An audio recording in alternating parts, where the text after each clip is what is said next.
Boa noite, irmãos. Hoje nós iremos meditar em Zacarias, capítulo 10. Nós ainda iremos meditar um pouco sobre oração. E aqui nesse capítulo nós iremos falar sobre isso. Nós iremos falar sobre as nossas orações segundo as promessas do Senhor. Poderia ser o título, pode ser o título da mensagem, né? As nossas orações segundo as promessas do Senhor. Aqui nesse capítulo, irmãos,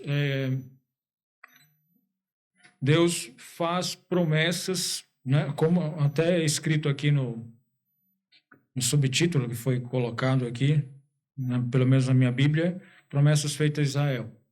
Então, Deus faz promessas a esse povo. No capítulo 9, Deus já estava fazendo algumas promessas ao povo de Israel. Esse povo era o povo que estava retornando do exílio.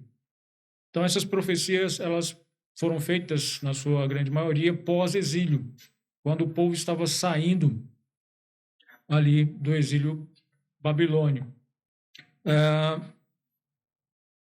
Então, era um povo fraco, né? Como nós sabemos, quando eles saíram, eles ainda eram um povo fraco, porque não estavam voltando em grande número, mas um número bem pequeno.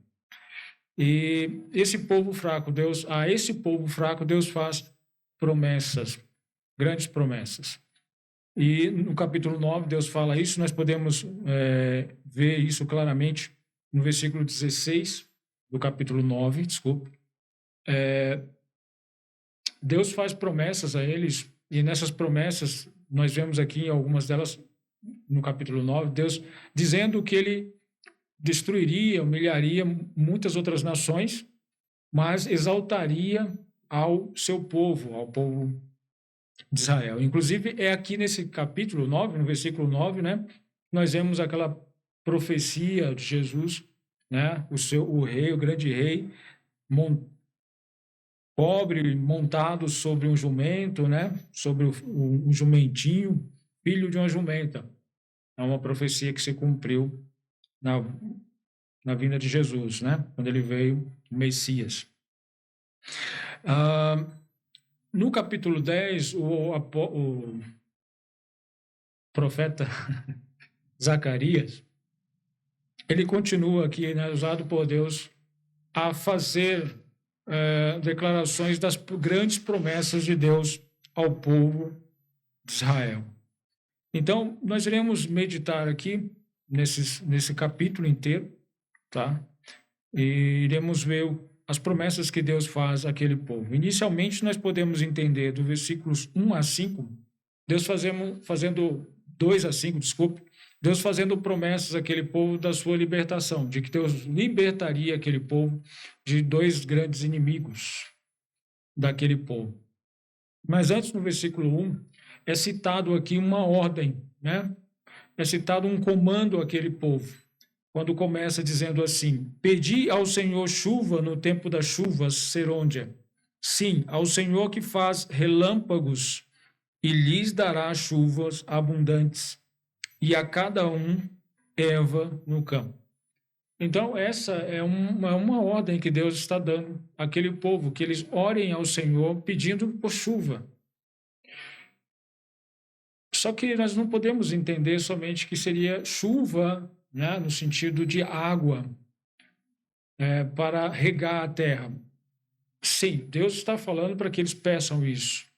Mas em outro sentido, no sentido do contexto, nós também podemos entender que Deus também está pedindo para que ele ou esse povo peça a Deus que derrame sua chuva espiritualmente. Que Deus abençoe espiritualmente esse povo. Nós podemos entender isso em todo um contexto. Quando Deus está falando que ele fortalecerá este povo, Deus salvará este povo. No versículo 12, no final do versículo, quando ele fala assim: e eu os fortalecerei no Senhor, e andarão no seu nome, diz o Senhor. Então, podemos entender que Deus está dando uma ordem àquele povo, não somente que eles peçam chuva, o qual eles precisariam, não somente pelas coisas materiais, mas Deus também está dando uma ordem àquele povo para que eles orem pelas promessas espirituais que Deus fez àquele povo. Então, aí, partindo para o versículo seguinte, nós vemos Deus falando que livraria aquele povo de dois grandes inimigos. Quais? Primeiro, versículo 2. Porque os ídolos têm falado vaidade, e os adivinhos têm visto mentira, e contam sonhos falsos. Com vaidade consolam, por isso seguem o seu caminho como ovelhas. Estão aflitos, porque não há pastor.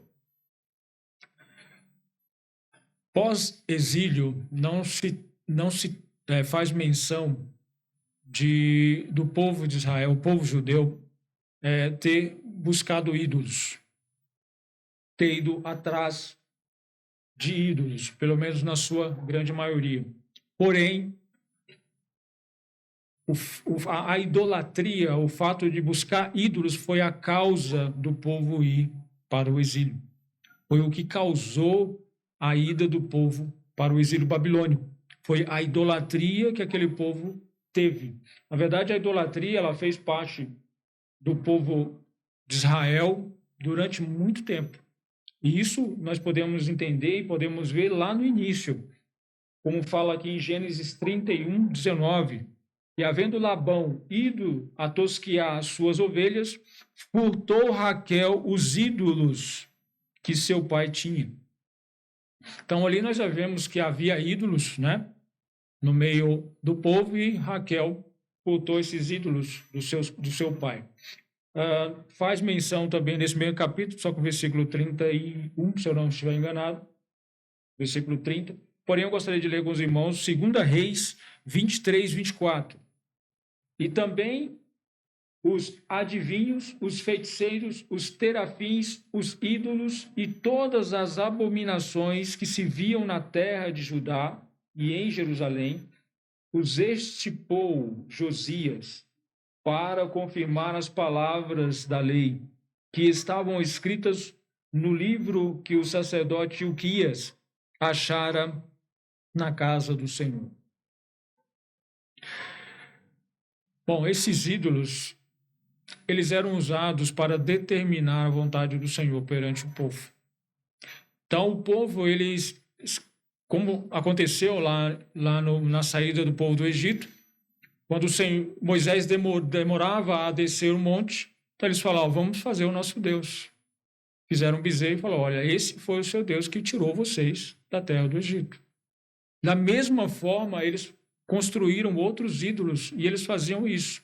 Eles diziam que este ídolo era quem realizava as grandes coisas no meio do povo.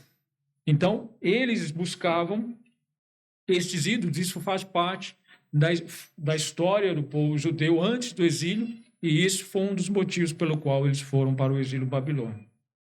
Esse, acredito, foi o principal motivo. O outro segundo inimigo, nós vivemos aqui no versículo 3, contra os pastores se acendeu a minha ira, e castigarei os bodes, mas o Senhor dos Exércitos visitará o seu rebanho e a casa de Judá, e os fará como o seu majestoso cavalo na peleja. Aqui é o outro inimigo, os falsos ensinadores no meio do povo. Há vários comentários sobre quem seriam esses pastores e esses bodes, né? Se seriam os conquistadores de outros povos que adentrou dentro do povo e conquistou o povo, né? Porque o símbolo do bode é aquele que entra no meio, abrindo caminho no meio do rebanho, tomando poder pela força, tomando ali o rebanho pela força. Esse seria o significado, a simbologia de um bode. Porém, nós vemos na palavra de Deus que o povo de Israel não somente sofreu por esse tipo de conquista, por outros povos entrando no meio deles e conquistando o povo pela força, como também pelos falsos líderes que entravam, os falsos profetas, os falsos ensinadores, que entravam no meio do povo e ali ensinavam falsos ensinamentos. Aqui Deus está falando através do profeta que a sua ira se acendeu contra esses e Deus os castigaria. Irmãos, no meio do povo sempre se levanta esse tipo de pessoas ensinando, prometendo coisas que Deus não promete, né? Eles prometem vaidade, consolam o povo, como fala o versículo 2, né? Consolam o povo com coisas falsas, com vaidades, né? Com coisas vãs, passageiras. Então, tudo o que eles prometem ao povo, essas coisas são coisas que podem trazer um consolo, porém um consolo passageiro, porque não é segundo o Deus único e verdadeiro, o Deus vivo. São coisas passageiras. Então, até nos dias de hoje, nós percebemos um número grande de pessoas que entram dentro das igrejas, líderes, e que prometem coisas que Deus não promete. Promete riquezas, promete saúde, onde a palavra de Deus não promete. Deus não promete coisas assim. Deus promete coisas maiores, coisas espirituais, coisas eternas. Devemos orar a Deus pelas coisas materiais? Sim, devemos. Mas não significa que teremos essas coisas. Nós precisamos orar ao Senhor segundo as suas promessas. E quais são essas promessas? Quando nós analisamos, elas são maiores do que as coisas que este mundo possa nos dar. Irmãos, imagine aquele povo fraco que estava saindo do exílio babilônico. E aqui Deus fazendo grandes promessas a eles, né? Por exemplo, versículo 5, e serão como poderosos, como na batalha, esmagarão ao inimigo, na batalha esmagam ao inimigo no lodo das ruas, porque o Senhor estará com eles. Então, imagina, né? Um povo fraco saindo de um exílio e, de repente, promessas de que seria uma nação, uma grande nação, como fala no versículo 10, né? Que Deus se ajuntaria a esse povo e não acharia, né, lugar bastante para eles. Seria um número tão grande que não haveria lugar para este povo. Bom, um povo olhar para tais promessas, vai olhar para o profeta e falar assim, bom, ele deve ter batido com a cabeça, deve estar delirando para falar esse tipo de coisa. Mas são as promessas de Deus e elas vêm nas nossas vidas quando nós analisamos as promessas de Deus para nós observamos o quão maiores elas são daquilo que nós vivemos hoje. O quão além elas estão daquilo que nós desfrutamos ou que possamos desfrutar aqui neste mundo. Então, Deus faz promessas a este povo, mas no meio do povo se levanta falsos ensinadores, falsos pastores, falsos profetas, ensinando aquilo que Deus não ensina, prometendo aquilo que Deus não promete.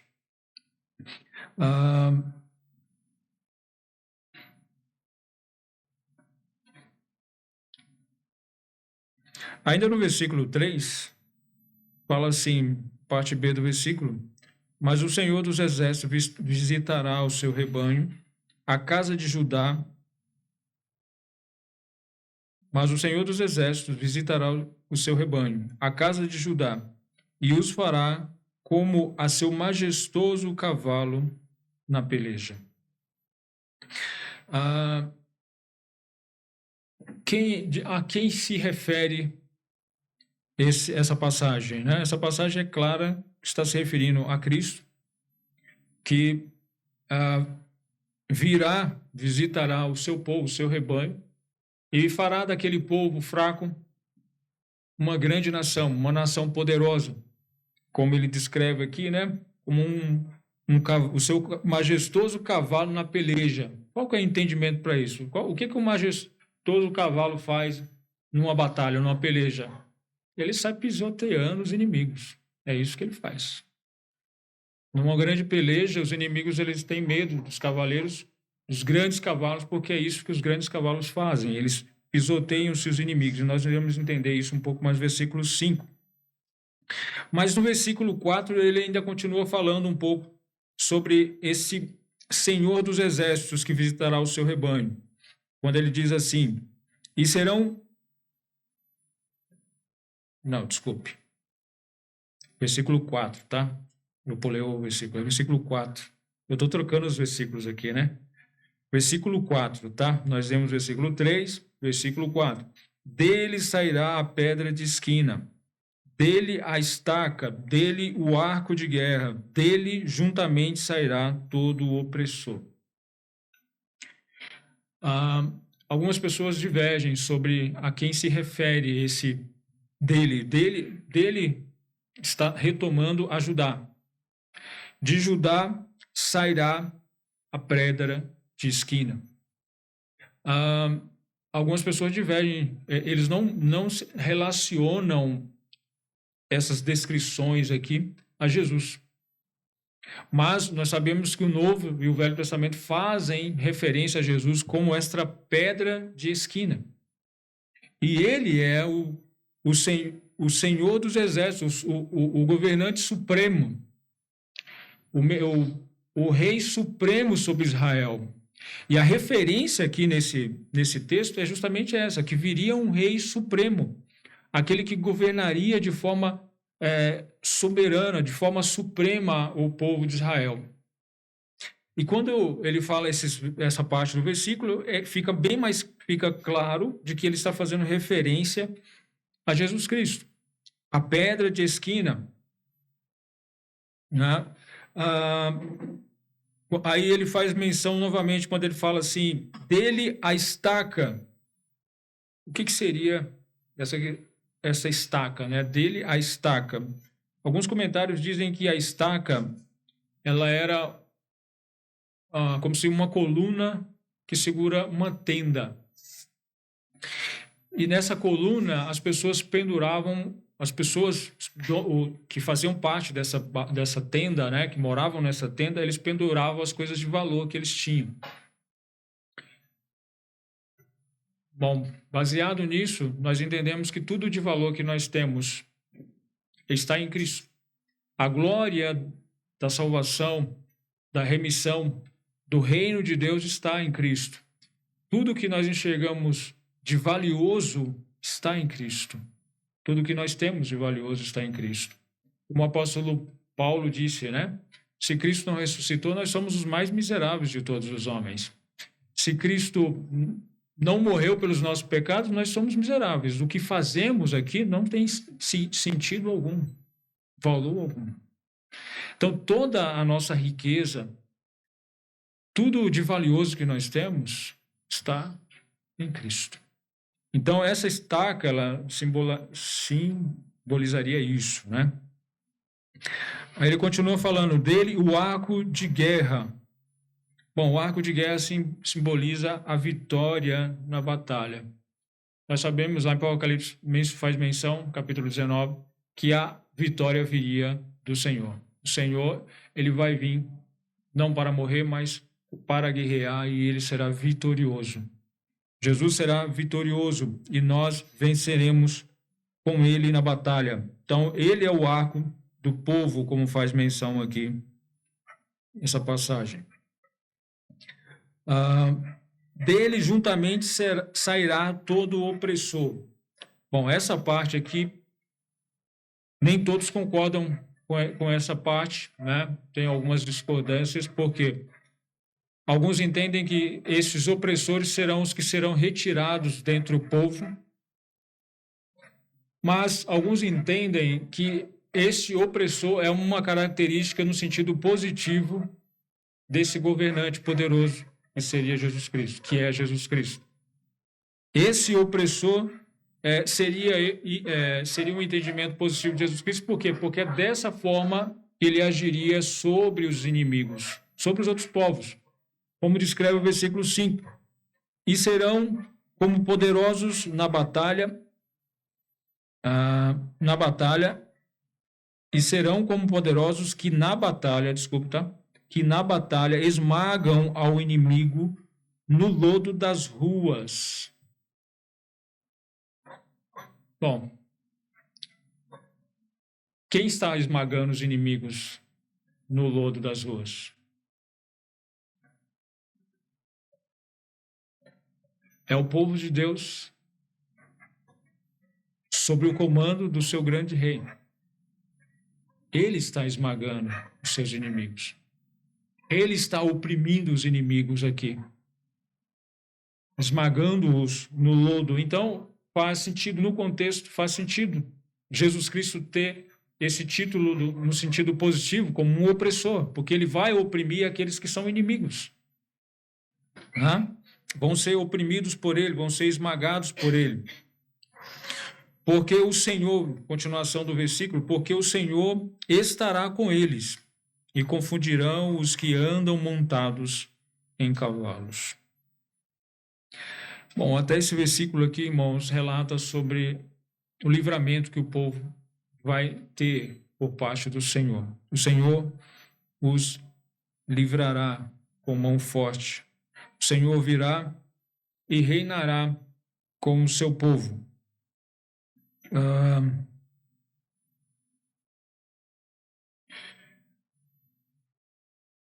O versículo 4, nós vimos que ele...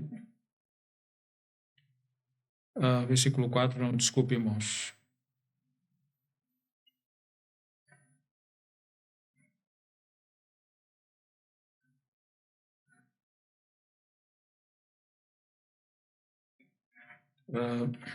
Deixa eu ver aqui.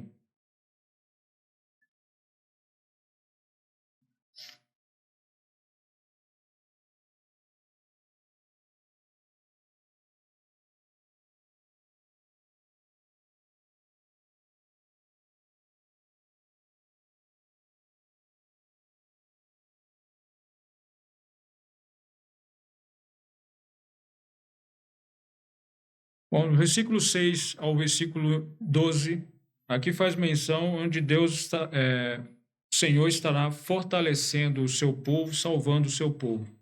Aí no versículo 6, quando ele fala assim, e fortalecerei a casa de Judá, e salvarei a casa de José, e falo-os-ei voltar, porque me compadeci deles, e serão como se eu não os tivera rejeitado, porque eu sou o Senhor, seu Deus, e os ouvirei.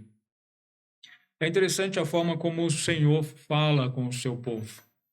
Ele sempre se coloca a fazer as coisas, né? Eu fortalecerei, né? Estou parafraseando aqui, não está, pelo menos aqui não está escrito assim. Eu salvarei a casa de José. Eu falo-os-eis voltar. Ainda tem outros versículos, quando fala assim, eu os ajuntarei, versículo 8. Porque eu remi, eu os espalhei por outros povos. Versículo 10, porque eu os farei voltar da terra do Egito, e eu os congregarei, eu estou parafraseando todos eles, tá? Mas tá, e os congregarei. Então, nós estamos vendo que são as promessas de Deus, ele falando pessoalmente, falando que ele fará todas essas coisas. Nós sabemos que todas as promessas que Deus faz, ele cumpre, e nós percebemos aqui que nenhuma delas está condicionada ao homem. Deus simplesmente fará, independente do homem, independente da vontade do homem, a vontade de Deus vai se realizar. Então, a gente, às vezes, em questões assim como essa, as pessoas perguntam, né? Então, as pessoas serão tratadas como robôs. Deus vai inibir a vontade das pessoas? Não, não é bem assim. Na verdade, quando Deus nos salva, Deus nos capacita a amar as coisas que nós não amávamos, odiávamos. Nós passamos a desejar as coisas que não desejávamos. Então, Deus capacita o seu povo a buscar as coisas que são boas e agradáveis a Ele. Então, não é que não há vontade do homem, não é que nós perdemos a vontade de fazer as coisas. Deus oprime os nossos desejos, as nossas vontades. Não, Deus nos capacita a desejar as coisas boas. Deus nos capacita a desejar as coisas que são segundo a sua vontade. Então, essas promessas que Deus fez, ele irá cumprir. Então, por que devo orar? Se Deus vai cumprir, não preciso orar. Nós precisamos orar. O nosso Senhor Jesus Cristo nos ensinou a orar. Deus determinou que as coisas as quais ele planejou na eternidade, elas aconteceriam mediante as nossas orações. Nós oraríamos para que elas acontecessem. Por exemplo, quando Jesus nos ensina a orar, como que ele nos ensina? Ele fala assim,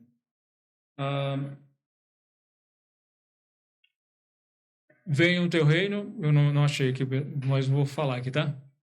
Venha o teu reino, seja feita a tua vontade, assim na terra como no céu.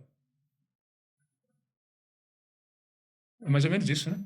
Venha o teu reino, é que eu peguei na metade. Venha o teu reino, seja feita a tua vontade, assim na terra como no céu. O reino de Deus vai vir ou não vai vir? Vai vir. E o que Jesus está ensinando ao povo? A orar para que o reino de Deus venha. A questão é, o reino de Deus vai vir. Você fará parte disso, orando para que ele venha? Essa é a questão. Ele vai vir, mas você fará parte disso? Em oração, orando para que essas coisas aconteçam? Deus determinou que nós orássemos pelas promessas, pelas coisas que ele prometeu. E nós devemos fazê-lo. Aqui, nós entendemos que as promessas que Deus fez àquele povo deveria orar por elas. Não era somente pelas coisas materiais, mas principalmente pelas promessas espirituais. Aquele povo deveria estar orando ao Senhor. O versículo 7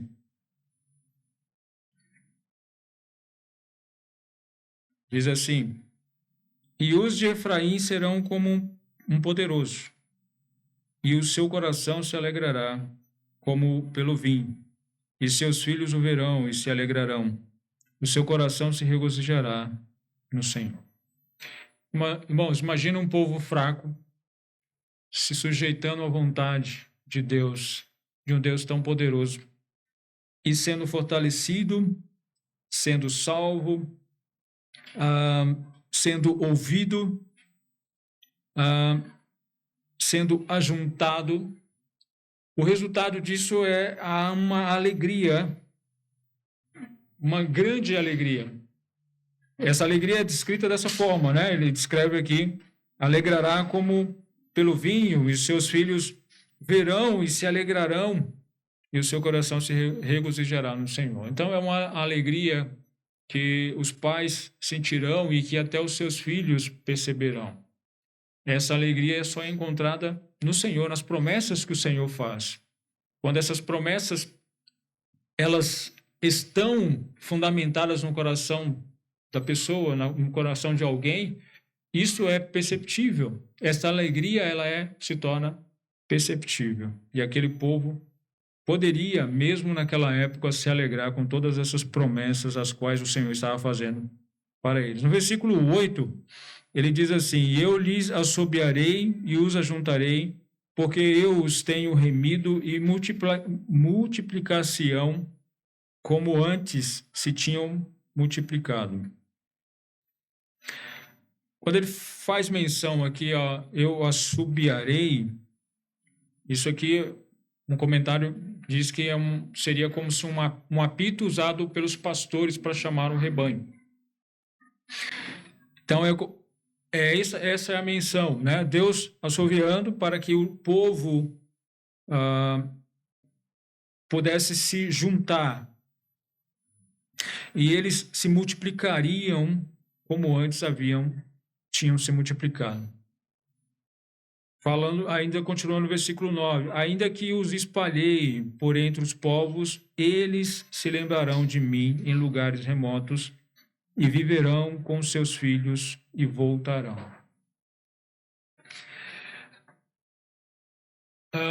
Bom, esse versículo faz menção do que Deus fez no meio daquele povo, né? Deus mesmo que os espalhou. Não foi o Império Babilônico que fez aquilo com aquele povo, mas o próprio Deus, usando o Império Babilônico, o Império Medo-Persa, o Império Grego, Romano e todos os impérios que surgiram, foi Deus que usou para que espalhasse aquele povo. Deus, muitas das vezes, irmãos, ele manda momentos difíceis, momentos de grande assolação no meio do seu povo, para que o seu povo olhe para ele. Para que o seu povo o veja. Porque muitas das vezes, quando o povo está vivendo de forma folgada, né? de forma abastada, de forma tranquila, facilmente se esquece do Senhor. Facilmente deixa de olhar para o Senhor. E aqui o Senhor faz menção, né, que ainda que ele havia espalhado aquele povo, eles se lembrarão dele em lugares remotos e viverão com seus filhos e voltarão. Haverá um remanescente, haverá aqueles o qual olharão para o Senhor. Nós sabemos que na sua grande maioria o povo de Israel, essa é uma profecia específica ao povo de Israel. Nós sabemos que na sua grande maioria eles não se voltaram ao Senhor, mas há um remanescente, o qual o apóstolo Paulo até faz referência a ele, nós vemos no Novo Testamento, que voltará para o Senhor, que olhará para o Senhor, olhará para Jesus Cristo como aquele que foi traspassado pelos seus pecados, moído, né? Pelos seus pecados, e eles crerão em Jesus Cristo. Então, isso faz referência a essas pessoas que foram espalhadas pelo Senhor, mas que um dia olhará para o Senhor novamente.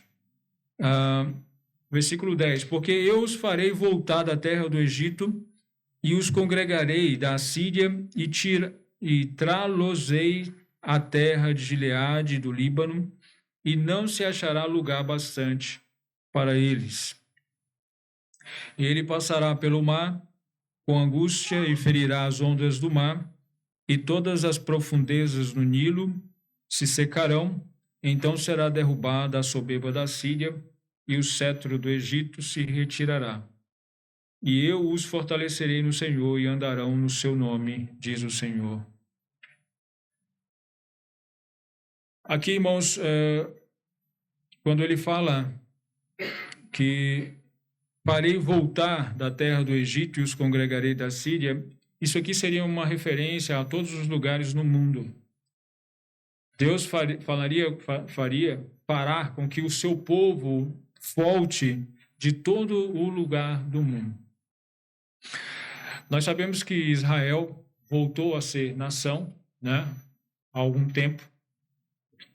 Sabemos que esse povo está se juntando, né, em um único local, só que ainda não se voltou ao Senhor. O nosso papel deve ser orar para que esse povo se converta ao Senhor. Que esse povo creia em Cristo. Veja a Cristo. Que as promessas de Deus àquele povo se cumpram, se realizem. Nós devemos orar que Deus cumpra as suas promessas. Que Deus os fortaleça no Senhor e que eles andarão no seu nome, diz o Senhor dos Exércitos. Todas essas coisas, irmãos, aqueles judeus que ouviram da boca do profeta Zacarias, eles presenciaram? Não. Não presenciaram. Os filhos deles presenciaram essas coisas? Não. Não presenciaram. 2.500 anos, aproximadamente, passaram. E essas coisas ainda não aconteceram. Mas são promessas feitas pelo Senhor para aquele povo. E não somente para aquele povo, mas para todo o seu povo, judeu e não judeu. Pela volta do seu grande Senhor, do seu grande Redentor, Todos nós devemos orar. Toda a nossa oração deve estar voltada nessas promessas que Deus fez. Devemos orar pelas coisas materiais? Sim. Mas, em primeiro lugar, Jesus nos ensina a orar pelas coisas espirituais. Não é como nós mencionamos. Venha o teu reino, seja feita a tua vontade, assim na terra como no céu. Depois, o pão nosso de cada dia, dá-nos hoje. Então, devemos estar sempre orando pelas promessas de Deus. As promessas que Deus fez, que aconteceria, devemos orar. Aqui nesse texto nós podemos observar algumas coisas, né? Por que devemos orar? Primeiro, versículo 1. Devemos orar porque Deus diz. É fato, simples, né? Ponto. Por que você deve orar? Porque Deus diz para você orar. Versículo 1. Pedi ao Senhor chuva no tempo da chuva. Será onde? Então, nós devemos orar porque o Senhor diz para nós orarmos.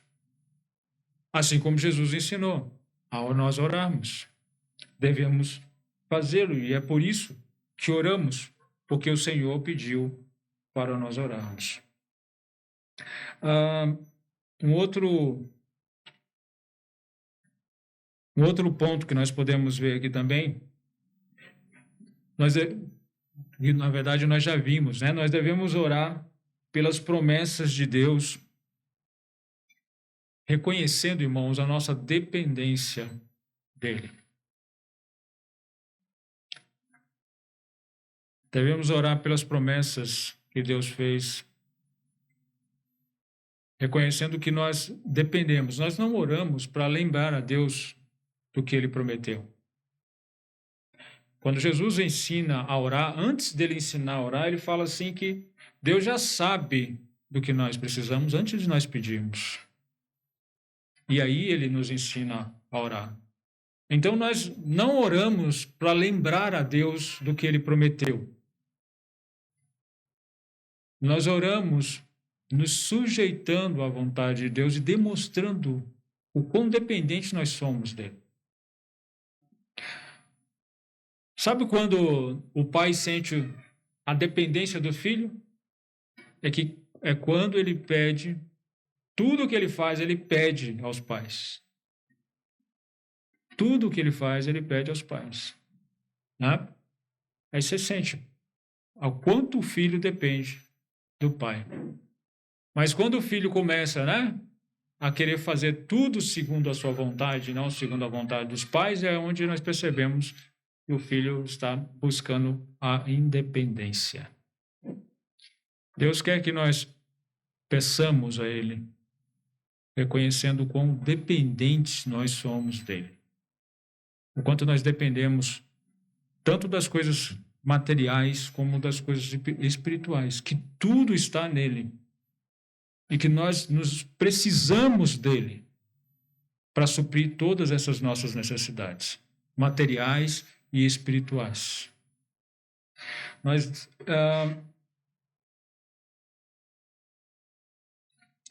devemos, irmãos, orar pelas promessas de Deus para que tenhamos em mente que toda a bênção vem do Senhor.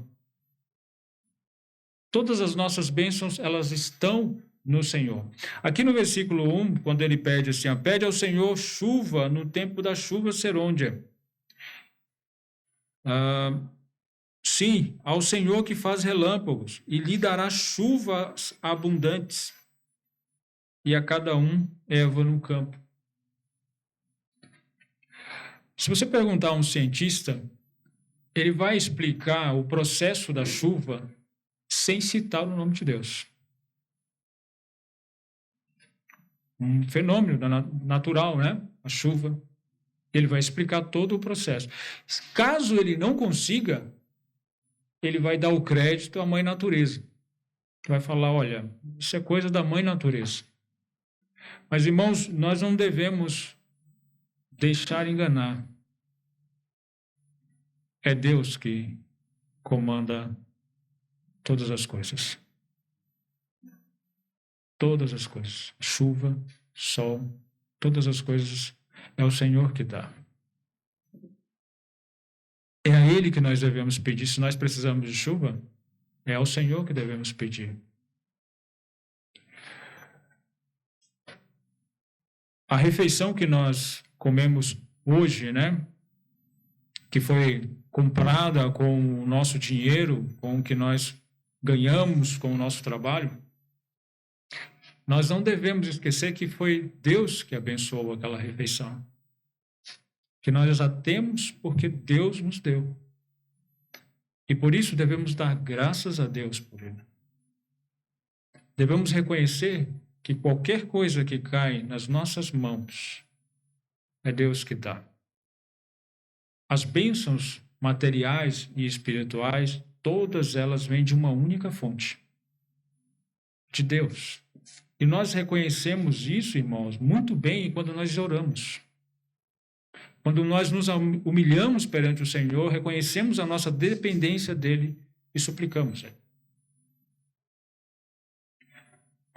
Lembremos, né? A chuva não é um mero fenômeno da natureza, sem controle. Ela é controlada pelo Senhor. Qualquer outra coisa é controlada pelo Senhor. Bom, devemos orar, né, como nós já vimos, pelas promessas do Senhor, porque é o propósito do Senhor nas nossas vidas.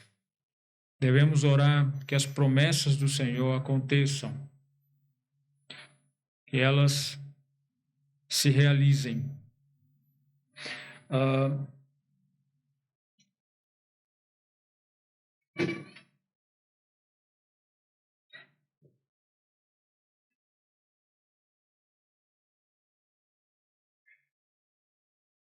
Eu li um comentário interessante de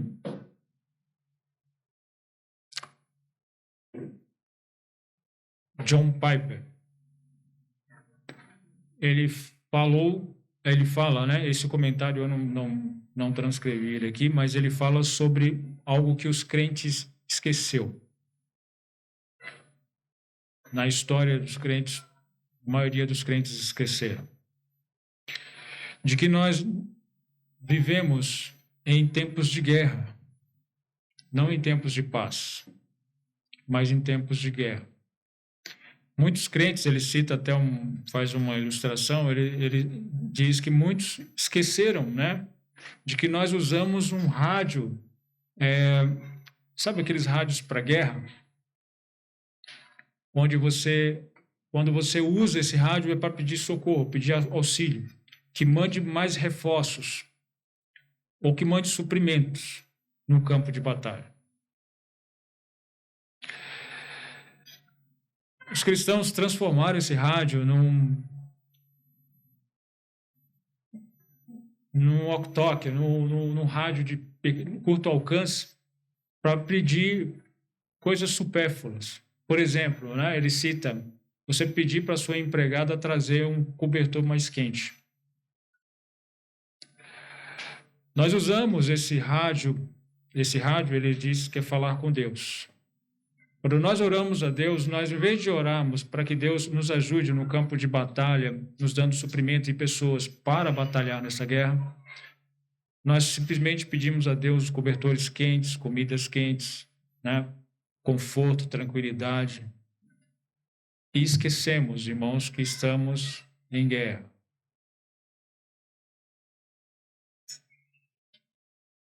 É uma guerra espiritual. E que, como toda guerra, precisamos estar atentos e preparados, porque senão iremos sucumbir nela. As nossas orações, elas fazem parte desse campo de batalha. Devemos estar orando ao Senhor constantemente, usando o rádio para pedir ao Senhor por coisas que ajudem no crescimento do reino do Senhor. Coisas que ajudem no crescimento da obra do Senhor. As outras coisas, Deus nos abençoará, Deus nos dará. Mas devemos sempre lembrar de buscar o Senhor Buscar o reino de Deus em primeiro lugar. Devemos sempre usar a oração e colocar como prioridade: venha o teu reino, seja feita a tua vontade, assim na terra como no céu. Se sobrar tempo, pão nosso de cada dia, dai-nos hoje. Os cristãos têm investido a ordem dessas coisas. Os cristãos têm pensado muito nas coisas de baixo e pouco nas coisas de cima. Por isso, têm orado muito pouco pelas promessas que Deus fez, pelas grandes promessas que Deus fez, porque os seus olhos têm estado fitados nas coisas visíveis e temporárias. Que Deus nos abençoe. Obrigado pela atenção dos irmãos. Possamos estar exercitando a oração segundo as promessas do Senhor.